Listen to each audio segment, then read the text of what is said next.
థ్రాంబోసైటోపెనియా. ఈ థ్రాంబోసైటోపెనియా అంటే ఏమిటో ఇప్పుడు మనం తెలుసుకుందాం. థ్రాంబోసైటోపెనియా అంటే రక్తంలో ప్లేట్లెట్స్ సంఖ్య తక్కువ ఉండడం అని అర్థం. ప్లేట్లెట్స్‌ను థ్రాంబోసైట్స్ అని కూడా అంటారు.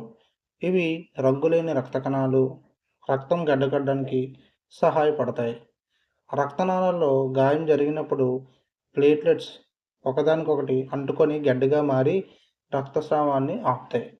ఈ థ్రాంబోసైటోపెనియా రక్తంలో ప్లేట్లెట్ ఉత్పత్తి, ప్రసరణ లేదా నాశనాన్ని ప్రభావితం చేసే కొన్ని వ్యాధులు లేదా మందుల కారణంగా కూడా సంభవించవచ్చు. ఇది పిల్లలకైనా రావచ్చు, పెద్దలకైనా రావచ్చు. ఇకపోతే థ్రాంబోసైటోపెనియా తేలికపాటి స్థాయిలో ఉండే ఎలాంటి లక్షణాలు కూడా కనిపించకపోవచ్చు.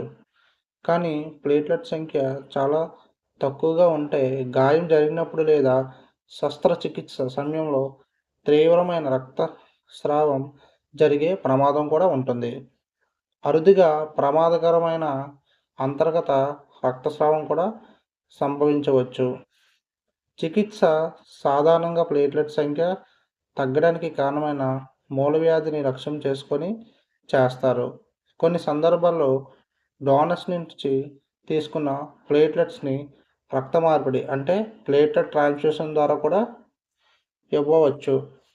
ఇకపోతే దీని లక్షణాలు ఏంటంటే థ్రాంబోసైటోపెనియాలో చర్మంపై లేదా నోటిలో సులభంగా లేదా ఎక్కువ నీలిమచ్చలు పడడం కనిపించవచ్చు.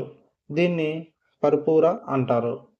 అలాగే చర్మంపై సూది మునుపు అంత చిన్న చిన్న చుక్కల మాదిరిగా కనిపించే మచ్చలు ఉండవచ్చు. వీటిని పిటికియా అంటారు. ఇవి ఎరుపు, ఊదా లేదా గోధుమ రంగులో కనిపించవచ్చు. చిన్న గాయాలకే సాధారణం కంటే ఎక్కువసేపు రక్తస్రావం జరగడం కూడా ఒక ముఖ్యమైన లక్షణం. కొందరిలో పళ్ళ మాంసం లేదా ముక్కు నుంచి రక్తస్రావం కూడా రావచ్చు. అలాగే మూత్రం లేదా మలలంలో రక్తం కనిపించవచ్చు. స్త్రీలో సాధారణం కంటే ఎక్కువ నెలసరి రక్తస్రావం జరగడం కూడా థ్రాంబోసైటోపెనియాకి సంబంధించిన లక్షణంగా ఉంటుంది. థ్రాంబోసైట్ లక్షణాలు ఉంటే వెంటనే మీ దగ్గరలో ఉన్న డాక్టర్ని కలవడం చాలా మంచిది. దానికి తగ్గట్టు చికిత్స తీసుకొని ఆరోగ్యకరంగా ఉండడం మనందరికి కూడా మంచిది.